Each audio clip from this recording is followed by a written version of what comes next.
economics, and she has currently she is assistant professor in Kirodimal College in DU. She has done her PhD also from Delhi University. She has attended many national and international conferences and written many research publications of very good in very good journals and publications. She has also received many awards and scholarships throughout her academic career. And today she will be taking a guest lecture on the topic of economic growth and development. So we welcome Dr. Niti Khandelwal on behalf of ITS College. Please, ma'am, you can start.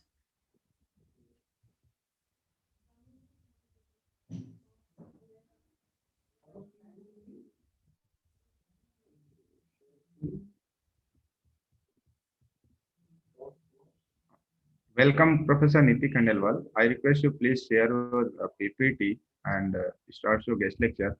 And we have to wind up this guest lecture within a stipulated time. Okay. Thank you, Dr. Gupta, and thank you, Miss Monica, for such a nice introduction that you have given for me. And I'm really overwhelmed and feel honored to be present here for this lecture today. And honestly speaking, because this was supposed to be a lecture for students of the college, so I've kept it really simple. Okay. So I think without further ado, I'll start with my lecture.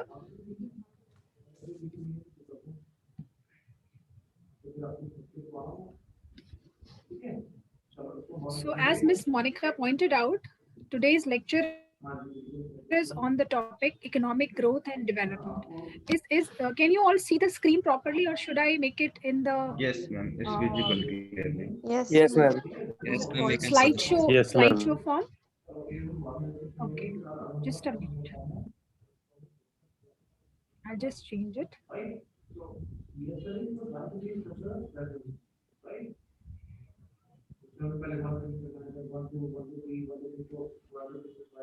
Right. So the topic for today's lecture is economic growth and development. Now, the point is that although sometimes people use these two words, economic growth and development,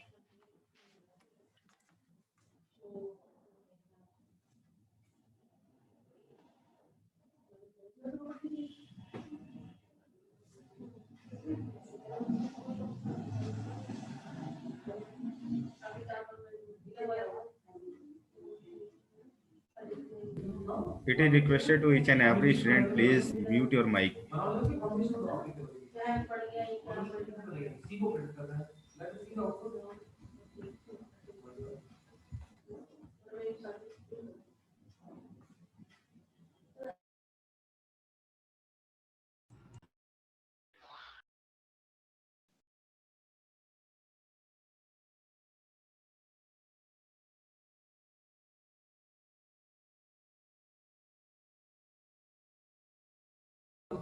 Yes, ma'am, please continue. I lost my connection. Okay, okay. I don't know. Okay. So what I was saying was that, sometimes words economic growth and economic development interchangeably, but if it is just a layman, it seems okay. But when it comes to a student of economics, then one must be really careful. Just give me a minute. I'm just trying to open the slideshow. Yeah. So so therefore, we'll talk about these two terms, economic growth and economic development, separately. First of all, we'll try to, um, uh, I'll try to make it clear to you that there is a difference between economic growth and economic development. Okay. And then I'll show you some data also. So what is economic growth? So in general, economic growth may be defined as a rate of growth of GDP of an economy over a long period of time. Okay, so all of you, are the students listening to me properly? So are you people familiar with the concept of GDP, which is called, it stands for Gross Domestic Product? Yes, ma'am. Yes? Yes, Okay. ma'am. Yes, Right. ma'am. No, ma'am. Yes, ma'am. Oh, ma'am. Some of Yes, you ma'am. are- So you should be familiar with the concept of gross domestic product. So basically, gross domestic product means, it is the value of all the goods and services produced in an economy over a period of time. Okay. So when we look at the rate of growth of that GDP, so rate of growth means that you are looking into the change of that, variable GDP with respect to what it was previously, okay, in the previous year, right? So that is called rate of growth. Now, when we study over a long period, I think some people are not muted. So when we look at this over a considerably long period of time, so here long period means that at least you should consider 5 years.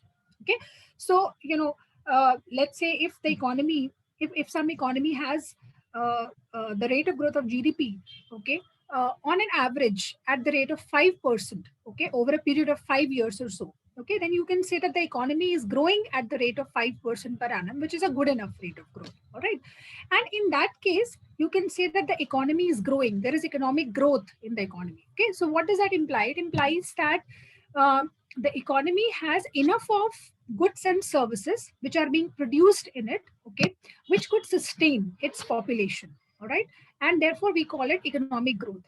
Are there some Hindi students also over here, like Hindi medium students also? Yes, ma'am. हाँ, तो economic growth मतलब आर्थिक वृद्धि, okay, ठीक है. तो so basically what we are saying is that we are talking about the increase in the amount of goods and services which are produced in the economy, which everybody in the economy needs. Okay, so all these goods and services means, for example, you're talking about the food that you eat, okay, or the clothes that you wear, okay, or other kinds of things which you need for your day-to-day life, right? So all of these things together, okay, their value, their quantity is increasing over time. Okay, so an economy is said to grow if the rate of growth of GDP is positive and increasing over time. Okay, so that is very important. Okay, so I mean, growth happens when this rate is actually, this rate of change is positive.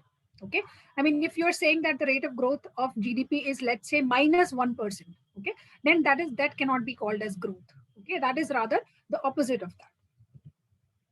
Okay, now, contrary to that, what is economic development? Economic development of an economy refers to the increase in the overall welfare of an economy. Okay, so while an economy may be having a very high rate of growth of GDP and hence high growth, it may not be highly developed in an economic sense, right? And thus the two concepts of economic growth and development are not one and the same. Okay, they are different. So what do we mean by economic development now? So, suppose, for instance, that let's consider an example where there is an individual, okay, who has water to drink. Okay, water is available to that person. Okay, but for some reason he cannot get the access to that water. Okay, so for instance, you can consider the case of, a village, okay, where there is a lot of water underground, available for people to drink, okay, or for other purposes or for other uses. However, there is no way that people can take out that water from the well. All right, so what does that mean? It means that we have the resources, but we are not able to use them. And if we are not able to use water, then it means that, I mean, if I can't drink water, how will I survive? Okay, so similarly, if suppose, let's say, there is a lot of production of goods and services going on in the economy. Okay, however, that production is not reaching the poor people in the economy. Okay, so I mean, Professor Niti, sorry to interrupt you in between. So sorry. Yes. It is requested to each and every student, please turn on your video.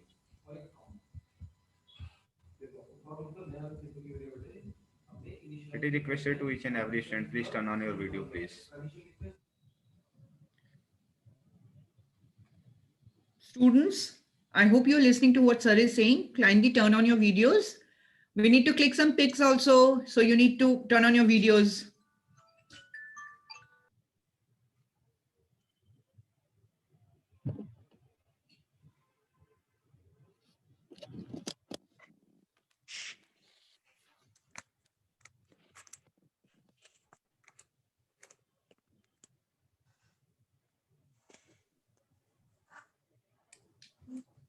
Yes, thank you so much, all of you.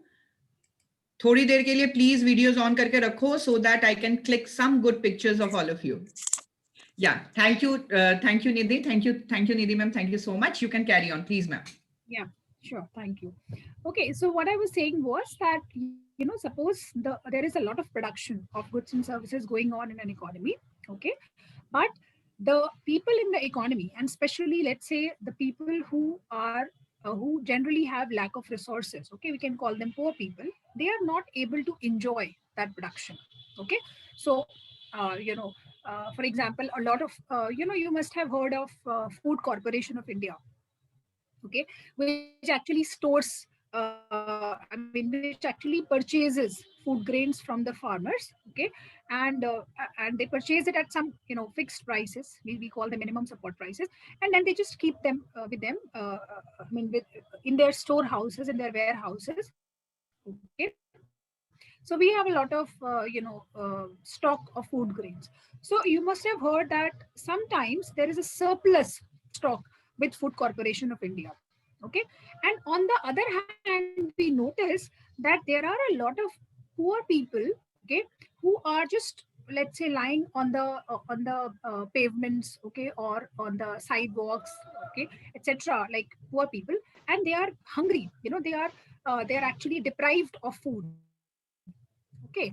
So what does that imply? It means that on the one hand we have resources, okay, which is an indicator of economic growth, okay, we have production, but it is not reaching each and every person in the economy, okay. So when people in the economy are still suffering, okay, then we say that the economy has lack of development, right? So therefore economic development refers to an increase in the overall welfare of an economy, okay. So I'll actually talk to you in detail about the factors which determine economic development, okay. I'm trying to just keep it very simple in the beginning so that you can understand the meaning of the two concepts properly, okay. Are you able to follow what I'm saying? So economic growth just refers to the increase in the production of goods and services in the economy, okay. But when it comes to economic development, we are talking about increase in overall welfare of an economy, which means that not only is there production, okay, increase in the quantity of goods and services in the economy, but also people are able to enjoy that production, okay. Then we say that we have economic development also, right? So therefore as you know, I mean, I gave you two examples wherein you can see that there might be economic growth, okay, in the economy, but it may not necessarily imply that there is economic development also, okay. So if that is the case, then you can easily see from here, you can infer from here that economic growth and economic development are two different concepts, okay. And hence, as students of economics, we should not use them interchangeably, okay. uh, are you people able to follow what I'm saying? Can I hear some yes or no? Or do you have any doubts? Yes, ma'am. Yes, ma'am. Yes, ma'am. All right. Yes, ma'am. Thank you. Okay. So now let's come to the factors which determine these two things. Okay. First, let's talk about the factors which determine economic growth. Okay. So what did I say about economic growth? I said that economic growth is nothing but the increase in the rate of growth of GDP of the economy over the long run. So now the question is, what are the factors, okay, which will lead to this increase in the production, okay, increase in GDP, in the quantity of goods and services in the economy over a long period of time, okay. So here I have presented to you the new classical theory of production. I don't know whether you have studied it or not, but you can find it at any standard economics book, okay. So this is actually called the theory of growth, Okay, so according to the theory of growth, we have a production function. Okay, production function for a firm, and that could be translated to the production function of an entire economy. Okay, so which says that output produced in an economy is a function of three things. Okay, one, the capital input, second, the labor input, and the third is this factor A that I have mentioned over here. A means technological progress. Okay, so you understand labor input. Okay, so labor input means the labor that we are talking about. Okay, and where does that labor come from? It comes from population. Okay, it comes from the labor force. Okay, I mean, first we have the population of an economy, and then how many people within that population, how many people are eligible, okay, to work as labor force. Okay, or also of course, I mean, how many people actually get to work. Okay, so that all these things together make the labor force, right? So one is, first is the labor input, right? So therefore, you can say that increase in population, okay, in the economy, and therefore its labor force is very important for economic growth to take place, because we need labor force, we need labor, okay, as one action process, right? Second thing that we require for growth to take place is the capital input. Okay, now capital input means that we need some capital also. Okay, all of you must have studied things like, for example, suppose you just consider the simple agriculture sector itself, right? So in the case of agriculture sector, what are the things with the help of which a farmer would be able to grow crops? Okay, so of course his own services, okay, which we call the labor. Okay, uh, right. Then we require certain tools, like or in the earlier times we used to require plow. Okay, but now we have more advanced technology, so we actually, I mean, the farmers use tractor, etc., to sow the seeds and things like that. Okay, so like this. And the third thing is, so these are the two basic inputs which are required for the production of goods and services. Okay, and the third thing which is required is the technological progress. Okay, so I just gave you an example here. So in the case of agriculture sector, earlier the farmers, like when I mean, if you look at the time at the time of independence, what we used to have, okay, the farmers used to use very primitive tools, okay, in order to grow crops on the farms. But over time, with the technological progress, okay, better technology was introduced, and instead of plows, etc., the farmers started using tractors. Okay, and now you would realize that not in, I mean, yeah, in India itself, like, earlier, in order to, when these crops were harvested, okay, then farmers and their laborers used to harvest them manually. Okay, but now it is done with the help of Yes. machines. All right, so therefore what happens is that over time we have an improvement, okay, in the kind of technology that we use in our production processes. Okay, that improvement in our technology, okay, so and like, you can take another example. So earlier, in order to write, like, what is it called, I mean, earlier people used to use typewriters. Okay, but after that, I mean, in the 1990s, computers were introduced into the system.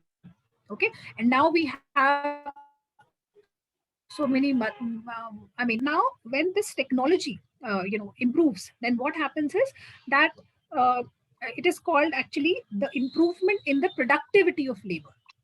Okay, so while that same man who was able to produce some output, okay, in, let's say, 5 hours with the help of typewriter, okay, now he can produce the same output with the help of computer or laptop or even now mobile phones in just say 1 hour. Okay, so what does that mean? It means that his productivity, I mean, the output that he produces per hour has increased quite a lot. Okay, now when that happens, that also improves your output. So obviously now you can produce the same output in 1 hour, which you were producing in 5 hours earlier. Okay, so you have 4 hours left with you. Okay, so those remaining 4 hours can be used to do more production. All right, so therefore these 3 things together, that is capital input, labor input, and technological progress, leads to what is called the increase in production of goods and services over time. Okay, now ये देखो देखो Pooja, you have to keep yourself muted. Who is this, Pooja? Okay, now the question is, how does technological progress take place? So there are many factors, which can lead to better technological progress. So for example, there have been economists like Grossman and Helpman. Okay, they have actually given innovation theories, okay, and in which they have shown that if we do what is called research and development expenditure in the economy, okay, and that is generally done by obviously firms, okay, private or government, any kinds of firms, okay, then that leads to better technology in the economy. Okay, so you must have heard of this term R&D.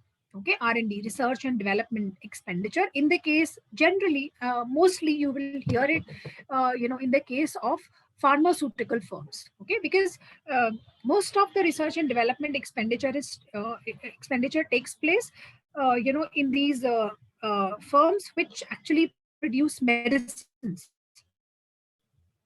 Okay, because that's a very dynamic process. Okay, so when this research and development takes place, what does that mean? It means that the scientists, or the experts in that area, they are undergoing a continuous process of research, okay, to find out better into for example, when this computer was introduced, so how to produce, how to write more, what should I call it, faster, okay, with the help of some device, right?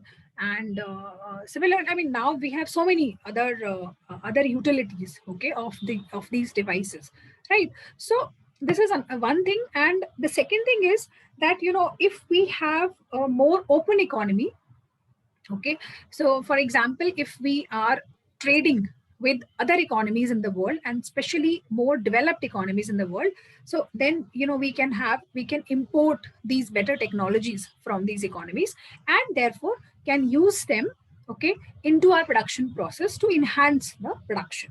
All right, so so that's about the factors which determine economic growth. Now, what are the factors that okay, this is something I have already talked about. Okay, factors determining economic growth. Now, what are the factors that determine economic development in an economy? Okay, so of course, some factors which determine economic growth also determine economic development. Okay, like population and human resources, physical capital formation, okay, research and development, etc. But there are other factors, okay, which are also needed apart from the factors which enhance economic growth. Okay, so there are some more factors needed which will lead to the economic development. So here, actually, I just forgot to mention one thing, that when you're talking about human resources, okay, that is a labor force as an input into the production process, that not only do you require a normal labor force, but if you want to have more and more production in the economy, then you also require skills in that labor force. Okay, so for example, I gave you the example of improvement in technology in terms of this invention of the computer, okay, and advantage that the computer has over typewriter. But now the question is, if nobody knows how to operate a computer, okay, then what will be the use of that? All right, so therefore we also require what is called human capital formation, okay, as a third point mentioned over here. So this human capital formation is required not only for so here I mentioned level or rate of growth of human capital, okay, or skills of workforce, not only for economic growth but also for economic development. Okay, so we need to basically have what is called so any economy needs to have more and more efforts, okay, which could lead to more literacy, education, okay, and if required, specialized kinds of skills for the workforce, right? So that leads to human capital formation, and that in turn affects the rate of growth of GDP in the economy. Okay, and of course, research and development I've already talked to you about. Now, apart from these factors, however, we also require things like social and physical infrastructure. Okay, so of course, production is taking place in the economy, let's say, but then if that production is not getting distributed properly, okay, then what will be the use of that? Right. So therefore we require social and physical infrastructure. That is, for example, suppose production has taken place, okay, but now we need to store that production for at least some time, okay, until it gets distributed to the final customers. Okay, so in order to store that production, we need what is called the storehouses, the warehouses, and they should also be properly made, okay, so that the food doesn't get rotten. Okay, it actually can be retained in those warehouses, right? So we need then we need for example things like modes of transport, okay, so that the things can be taken from one place to another. Okay, we need properly made roads for that transfer, for that for the modes of transport to actually ply on those roads. Okay, uh, uh, right, so these are the physical infrastructure things that we require. Okay, then we also need political and economic institutions. Okay, so for example, if you want the people in the economy to live their lives properly, you need to have what is called uh, for example, I mean, I'll give you an example. So for instance, there are two farmers in the village. Okay, and there is one piece of land for which they are fighting with each other. Okay, I mean, each one of them is claiming that that land belongs to that farmer. Okay, so both of them are claiming the same thing. Now if they keep fighting with each other like that, then what will happen is that even though there is land, okay, and there is labor force, which is the farmers, okay, and they might have some amount of money also, you know so even though we have all the resources, okay, the production may not take place. Why? Because these two farmers are wasting their time in fighting with each other. Okay, because uh, uh, I mean, either they don't know, or they are they are pretending that they don't know that land belongs to whom. Okay, so therefore in such a situation we need to have what is called political and economic institutions. Okay, that is, we need for example, a system of property rights. Okay, we need to have let's say police over here, we need to have government over here, we need to have courts over here, okay, who can actually settle these kinds of problems in the economy. Okay, so that the economy runs smoothly. All right, are you people with me? uh, right, and then we also require what is called environmental quality. Okay, why do we need this? So suppose production is taking place in the economy, the economy is really thriving. All right, then people of the economy also are enjoying. I mean, enjoying in the sense that they have enough of food to eat, they have enough of clothes to wear. Okay, they are living in very nicely made houses. Okay, however, we realize one day that the entire city, say for example, I mean, we just confine ourselves to one city. Okay, and you can take very well take you can take the example of the Delhi city, right? So suppose realize you realize one day that the air that I'm breathing in, okay, is highly polluted. Right, the air that I'm breathing in is highly polluted. Okay, and therefore what's happening is that I'm just not able to move out of my house. Okay, because the air outside my house is so polluted, I cannot breathe in that air, and therefore I am just I cannot move out. If I cannot move out, perhaps I will not be able to work. Okay, because my office is somewhere else, and I need to go to the office in order to work. Okay, so therefore then what will happen is that the things will actually come to a standstill. Right, so in fact what's happening right now because of this pandemic is one such instance. Okay, wherein people although I mean, there are exceptions. Okay, so it's not true to everybody. Okay, but there are certain people who do have a lot of resources. Okay, who are wealthy enough. Okay, they have, I mean, they can eat well, they can they can be attired well, right?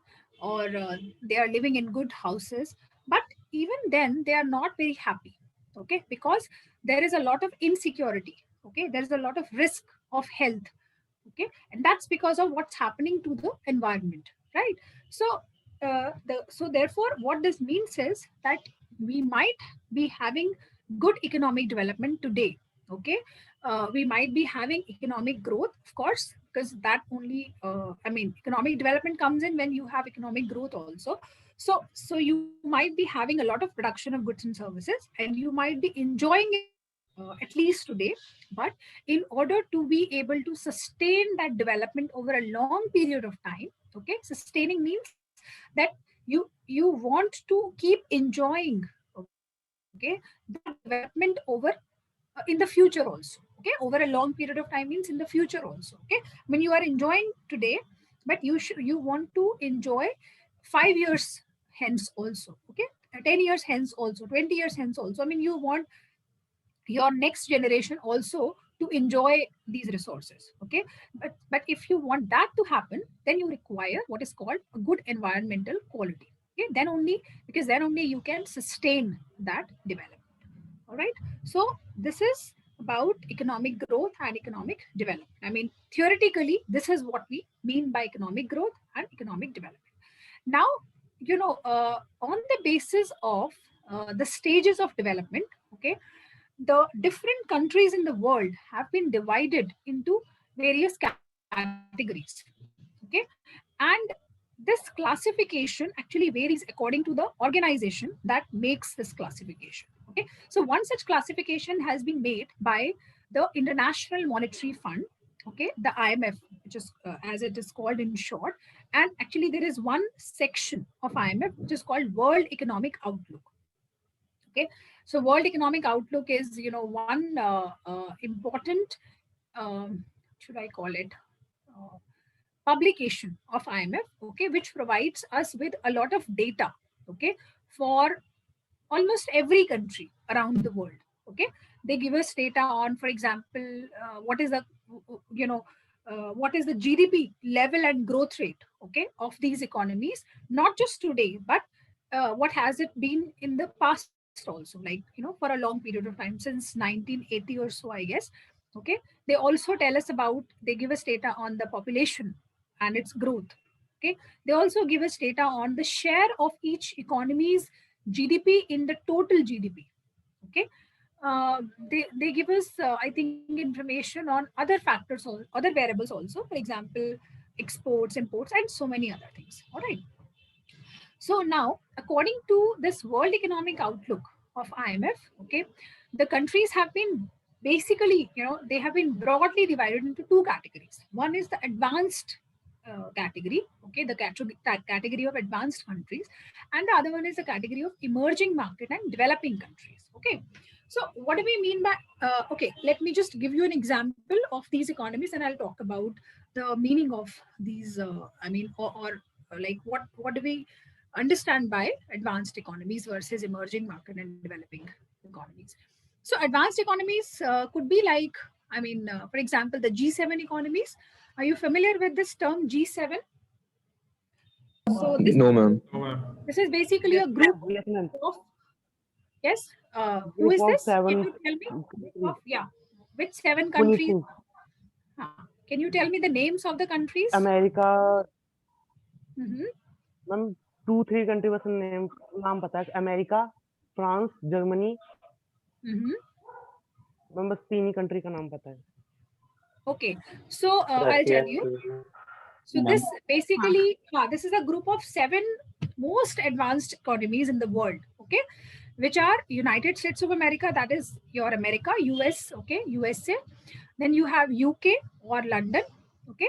Then you have Japan, okay. Then you have Canada, France, Germany, and Italy. All right. So you can see, Acha, do you people, are you people familiar with our continents? Okay, the major continents that we have on the world, that is Asia. Yes, you are, right. Right. Right. So now can you tell me, out of these G7 economies, which one belongs to which continent? Ma'am, America, USA is North America. Right. Germany and Italy is Europe. Europe. Europe. Right. Japan, Asia. Asia. Japan, Asia.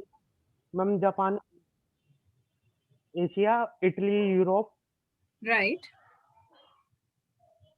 UK, Europe. UK, Europe.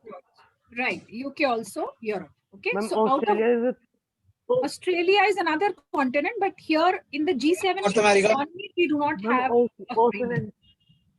Sorry. Ma'am north America south America हाँ बेटा, but ये जो group G7 economies का जो group है ना, इसमें हमारे पास जो इकोनॉमीज हैं वो नॉर्थ अमेरिका से है, ठीक है। मतलब US and Canada, they belong to North America, ठीक है। Then we have Japan which belongs to Asia, okay. Then we have UK, Germany, France, Italy, okay, 4 countries, they belong to the Europe continent. All right, so we have countries from these 3 continents only in the group 7. Okay, so these 7 economies, okay, are considered to be the most advanced economies of the world, and they are actually the largest advanced economies, okay. But there are some other economies also that have been, you know, given the nature yeah, I mean, they have been defined as advanced economies by World Economic Outlook, IMF, okay, but they are not so large, okay. They are not as large as the G7 economies, okay. So for example, Hong Kong, Singapore, South Korea and Taiwan, okay. You must have heard of the term East Asian Tigers. I'm not sure, but this Yes, is a very famous term, East Asian Tigers, Yes, okay, ma'am. in your books, or newly industrializing countries, okay. This is another term which is used for. So these 2 terms are actually reserved for these 4 economies I've mentioned over here: Hong Kong, Singapore, South Korea and Taiwan, okay. These are all Asian economies, okay, East Asian economies for that matter, and they are also considered to be advanced economies nowadays, okay, although they are very small economies, okay. They are even smaller than our India. I mean, they're very, very small, okay. Now another category of these countries, according to World Economic Outlook of IMF, is emerging market and developing countries, okay. So here we have countries like our own country, India, okay, then China, Malaysia, Thailand, etc. Okay, I've just given you a few examples, right? I've mentioned the source also over here. You can just go and have a look at this database, World Economic Outlook, IMF. You will get all the countries that belong to each of these categories from there, okay. But now, you know, according to the World Bank, okay, countries have been classified on the basis of their per capita income level, okay. So World Bank has classified the countries into 4 categories, okay. The high income level, okay, upper middle income level, lower middle income level and low income level, okay. So what is this high income level? Or let's start with the low income level. So actually this part is not visible properly, so let me just mention it. So low income level means those economies which have a per capita income, okay, of $1,035 or less. All right, so all those economies whose per capita, and you know, this data is according to the current fiscal year, okay, that is 2020-21. All right, so these are the economies whose per capita income currently is either equal to or less than $1,035. These are considered to be low income economies, okay. For example, economies like Afghanistan, okay, Burundi, then we have this North Korea, okay, which you also call Democratic Republic of Korea, etc. Okay, then next category is of lower middle income economies, okay. So the economies which fall in this category are those whose per capita income level is between $1,036 and $4,045, okay. So our India falls in this category, right? I do not remember the exact per capita income level of India right now, okay, but it lies somewhere between $1,036 and $4,045, okay. And other countries which fall in this category are Philippines, Sri Lanka, Kenya, etc. Okay. Then we have upper middle income economies, which lie in the, which have their income level between $4,046 and $12,535. Okay, and countries like China, Turkey, Iran, Iraq, Indonesia, Malaysia, Thailand, etc. fall in this category. And finally, we have the high income economies whose per capita income level is $12,535 and above. Okay, and countries that lie in this category are G7, East Asian tigers, and Canada, etc. I mean, these are just examples. Okay, this is not an exhaustive list of countries because there are more than 250 countries in the entire world. Okay, so right. So now the point is that, depending upon which international organization we are following, okay, we can actually categorize the economies in the world, okay, in different manners, okay, on the basis of their stages of development. Okay, but in general, when we talk about, when we just kind of use the terms advanced countries or developed countries versus developing countries or emerging countries. Okay, what do we mean by that? So if suppose you are saying that an economy is advanced, okay, or developed, then essentially you are talking about all these features. Okay, so what you're saying is that this economy has a very high per capita income, and also it has a high growth rate of per capita income. Okay, so for example, if you are saying that, according to the World Bank, okay, all the high income economies must be, all the developed economies in the world, okay, must be in the category of high income, okay, which is according to the World Bank classification, right? Then these economies are characterized by low population and its growth, okay, their rate of growth of population as well as the level of population is very low. Then they have an abundance of capital with them, okay. They have a very low unemployment rate. That means most of the people in the economy are employed. They have a job. Okay. Then most of the people in the economy are educated. Okay. And hardly anybody is illiterate. Okay. Inequality is also less. Okay. Not, poverty rate is very low. Okay. Financial markets of these economies are generally highly developed. Okay. And they have a very good infrastructure, right? So if an economy is characterized by all these features, okay, then we say that economy is advanced economy. So all these characteristics are self-explanatory to you. I'll just talk about better developed financial markets. What do we mean by financial markets? So financial markets basically means that, you have a properly developed system in which you can, in which the savers, okay, in the economy and the investors in the economy can meet each other. Okay, so savers and investors means what? So there are certain people in the economy who may have their surplus, who may have some surplus income, okay, and therefore, they can actually save some amount of their income. Okay, I mean, their consumption is not as much as their income is, and so they can save some amount of their income. But then the problem is they don't know what to do with their savings. Okay. On the other hand, there are people in the economy who, have got some, skills to do business. Okay. Some kind of business. Okay. But they don't have money to do that. Right. So they are like good investors. Okay. So now the question is how, if somehow these two people can meet each other, then both their problems can be solved, right? I mean, the person who is a saver of money will be able to, put that money, channelize that money into the right thing, okay, and will be also able to earn some income, okay, something on those savings, and the person who was in need of money, okay, can actually get that money now and can move on, right?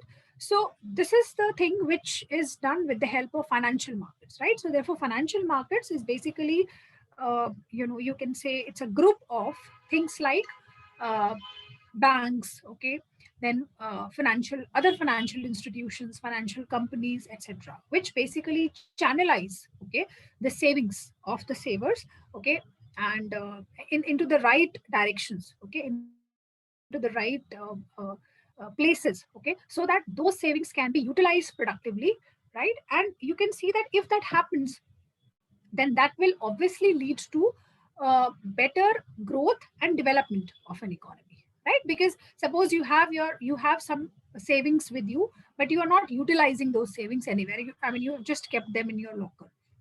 Okay, then what will happen? I mean, that will just lead to no use. I mean, that's not getting used, right? So if you talk about it from an economics point of view, from monetary point of view, you are doing leakage, okay, from the what is it called, the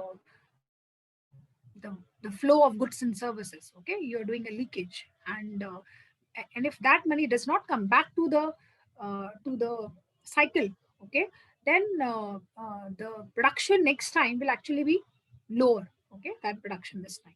Okay, so therefore the economies which are considered to be developed economies have got better developed financial markets.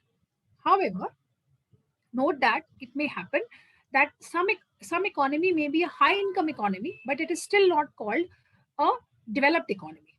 Okay, or similarly, an economy may have better developed financial markets, but it's still not called a developed economy, right? Why? Because it may have it may be having one such feature, but if it is lacking in terms of other characteristics, then you cannot call it a developed economy, right? So an economy which has all these features together may be called a developed economy.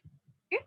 On the other hand, if we talk about developing economies, then we are essentially talking about countries like which have low per capita income and its rate, okay, high rate of growth of population, lack of capital, poor infrastructure, high poverty and high unemployment rate, low literacy rate, therefore low education, and underdeveloped financial markets. Okay, so the economies, the countries which are called developing countries, okay, they have got all these kinds of problems with them. Nowadays we have another concept which is called emerging economies. Okay, we have, like earlier, when these countries were actually classified on the basis of stages of development, then we used to just have these two categories, developed and developing, and sometimes we also used to have the category of least developed countries. Okay, but nowadays we have this category of emerging economies. So what are these emerging economies? Emerging economies are the economies which lie somewhere between the developed economies and the developing economies. Okay, for example, in economies of India and China. Okay, so what is the distinguishing feature in these economies? So what happens is that these economies, so forget about, let's say, this year, okay, when the pandemic took place, and in the case of India, you can also forget at least 3-4 last 3-4 years. Okay, after there was an introduction of there was demonetization and then introduction of GST and all. So if you go back a little bit more, okay, let's say before 2016 or so, then you would notice that for both India and China, the rate of growth of GDP had turned very high. Okay, I mean, in fact, the average rate of growth of GDP, okay, in both these countries was more than 5%. In fact, for China, it was around a little more than 10%. Okay, and for India also, it was between it was somewhere around 7 or 8%, which was much higher. Okay, as compared to the the rate of growth of GDP for the advanced economies. Okay, advanced economies meaning like the US, UK, etc., Germany, France, etc. Okay, so and also we noticed that especially post 1980, okay, India and China, because of such a high rate of growth of GDP, okay, their level of GDP increased so much, okay, that their share in the total world GDP became very high. It became remarkably high. Okay, in fact, if you look at the actual GDP of China today, okay, you will notice that China's GDP is just next to US in terms of purchasing power parity. Okay, and India's GDP is, I think, at 6th position. Okay, so which means that these economies were emerging, okay, as the next developed economies, okay, because they were experiencing such high rates of growth of GDP that it was being expected that, you know, in the near future their GDPs will become comparable to the GDPs of the advanced economies, okay. and uh, soon, okay, soon, like if their population also comes under control, then even their per capita GDPs will also become really high, okay, and then they can be termed as, let's say, the developed economies. So however, since that has not taken place as yet, okay, they were just having high rates of growth of GDP and the GDP levels also, but not of per capita GDP, okay. Therefore they're still called emerging economies and not developed economies, okay. So that's the meaning of the emerging economies, that is economies which have high rate of growth of GDP, okay, and per capita income, but low level of per capita income, and that is simply because they have got very high, large populations, okay. Although their GDPs are high, but their populations are very high too, okay. So so that is about these economies, and that's all from my side. And let me know if you people have any questions. And I mean, if there is anything which I need to explain to you from my slides. Ma'am, excuse me, Yes, ma'am. yes. Ma'am, first of all, good morning. Good morning. Ma'am, I want to ask that, ma'am, how politics affect the economy of a country and its development also. So I want Right, to ask that. right. That's a very good question that you asked me, and I think I just missed out on that. So basically, you know, when we are talking about political environment, okay. So what does that mean? For instance, you must have heard of the reforms, the farmer reforms that have just now taken place in our country, okay. Or you know, I just mentioned about demonetization, okay, the introduction of GST in the economy, right? So now all these things that we are mentioning, that I'm mentioning over here, okay, these are all related to the political environment of our economy, okay. These are the decisions which are taken by the what is called the political institutions, okay, of an economy, right? Now uh, similarly, you know, if you go back into the history, okay, uh, and talk about, let's say, the introduction of VAT into the economy, okay, things like, I mean, these are just illustrations, these are just examples, okay. So what kind of reforms are taking place in the economy, okay, and uh, like what exactly is the intention behind those reforms, okay, and what will be the impact of these reforms, all right. All these things will have an impact on economic growth and development of an economy, okay. So for example, when GST was introduced, okay, it implied that, you know, for the especially for the business class, okay, everything, things become more transparent, okay. I mean, if these firms, okay, obviously these are all registered firms, if they want to take the benefit of, you know, I mean, the exemption on of tax on their inputs, okay, then they have to obviously produce the bills for everything, okay, things like that. So naturally that affects the way they behave, okay, the way they actually conduct their their businesses, okay. And the way businesses are conducted, okay, the way people who are into business behave obviously will have an impact on the economic growth and development of an economy. So for example, it is I mean, you can just you know, if you look at some of the papers by there's a famous economist from JNU, Professor Arun Kumar. Okay, you must have seen him on television also. So you can see from some of his work that post demonetization, okay, and post GST, the rate of growth of GDP in our economy has become very low. Okay, it has slowed down, right? So so that is how, you know, this political environment affects economic growth and development of an economy. Uh, do I make sense? What's your name? Srijan, ma'am. Srijan. Yeah, Srijan, do I make sense to you? Or Yes, ma'am. I understood, ma'am, what you have understood? said. Right. Okay. Excuse me, ma'am. Yes.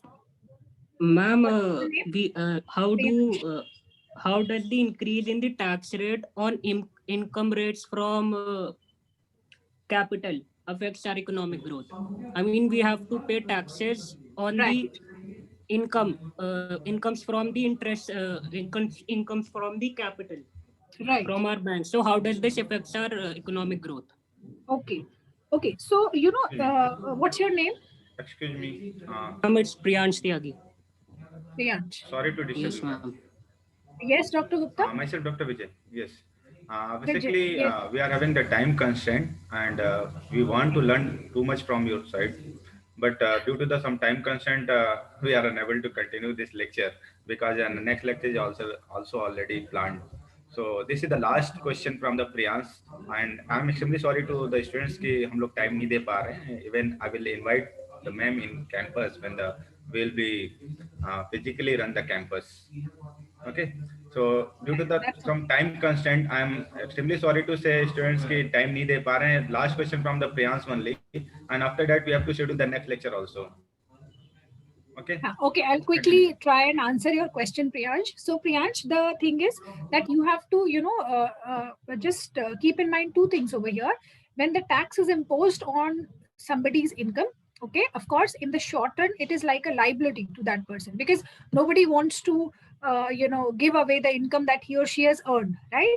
Ma'am, Hanji beta. ma'am, I'm not talking about the main income. I'm talking about the capital income. For instance, I have 1 crore rupees in my account, so I have to pay tax from the interest of that income. So how does this affect our economy? See, okay, again, whichever kind of tax it is, okay, whether it is income tax or it is a capital gains tax, you're talking about capital gains tax, no? Matlab, Yes, ma'am. suppose Yes. I purchased a property and or I just deposited some money in the bank and then I earn interest on that and I pay tax on that, okay? But whatever kind of tax it is, okay, the point is that that tax does not affect the individual on whom it is being imposed positively, okay?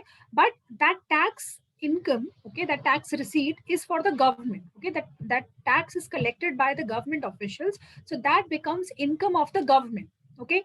Now what does the government do for us? It actually provides us, for example, with infrastructure, okay? For example, the Delhi metro is getting constructed everywhere, okay? It has been constructed already at so many places and it's continuing, okay? Or you can take examples of bridges, okay? Or these toll roads, etc. Okay, so government, with the help of that tax receipt which it has, okay, tax income which it has, it actually makes these infrastructure for us.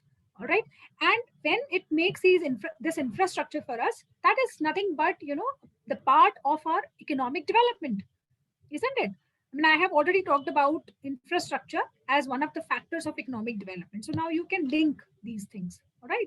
I mean, government helps us with the making of this infrastructure, and that infrastructure in turn leads to economic development. Is this clear, Priyansh? Yes, ma'am. Okay. All right. So we'll close here, I guess. Yes, Dr. Vijay, you Yes, can ma'am. take Yes, on. yes. Huh. First of all, request each and every student, please mute your mic. Okay. First of all, good afternoon, ma'am. I, Dr. Vijay Prakash Gupta, on the behalf of ITS UG campus, would like to give you a vote of thanks to you, ma'am. Ma'am, first of all, I'm very thankful to you that you have accepted my invitation in just a single call for this guest lecture for our students, as well as you have spared your valuable time from your busy schedule. Thank you so much, ma'am, for accepting my invitation. I must mention my deep sense of appreciation to you for explanation on the topic, that is the economic growth and development. Very nicely you have presented this topic. Even I personally learned a lot from you, as well as I may like to express my sincere thanks to you, ma'am, for giving a very excellent coverage on this topic. of the today's session. And we all are inspired by your great words. Thank you so much, ma'am, for conducting this guest lecture. And hope we will meet soon in the next session in the campus. Yes. Okay. Yes. Thank you, ma'am. so Thank you, much. ma'am. Thank you, everyone. Thank you. Really, everyone. it was a very nice session. Even I also learned a very new Thank you, ma'am. concept from you. Yeah, I would also, Dr. Vijay, I would also like to extend heartfelt thanks to Neeti ma'am. I'm Dr. Tazeen Neeti ma'am, the coordinator of the first year. It was really wonderful listening to you. I'm so sorry. I personally am not at all an economist person, but yes, I learned a lot about the economic development and whatever the scenario is happening around the world. That was really sweet of you and really nice of you, ma'am, to come and enlighten our students on this very important topic. And I'm sure that we'll definitely looking forward to that to the day when we can actually invite you in the campus. Exactly. That would be much more enriching for the students. And yes, I also felt that 1 hour was very less for Yes. such a vast topic. So definitely, Dr. Vijay, whenever we have ma'am in the campus, maybe we can have around 2 to 3 hour session so that, you know, Exactly, students yes. can also get their queries solved. Thank There you are so so much, many ma'am. Thank queries you so from much the for students being they here. have not And asked thank you, me. dear students, Okay, for thank you being so such a much. wonderful students, audience. And actually, we are sorry from our part that we should have given you more time for interaction. We'll definitely take care on this in this regard in the future. Thank you so much, dear students. Thank you. You have been a wonderful audience. Thank you, And ma'am. Thank Dr. you, ma'am. Vijay. Thank you, Thank you, ma'am. Dr. Thank Vijay. Wonderful you, ma'am. session planned. Thank you, And ma'am. it was really Thank you, ma'am. Thank you, Dr. Vijay. Thank you, ma'am. Thank you, ma'am. Students, you all are required to join back to your respective classes now. Thank you.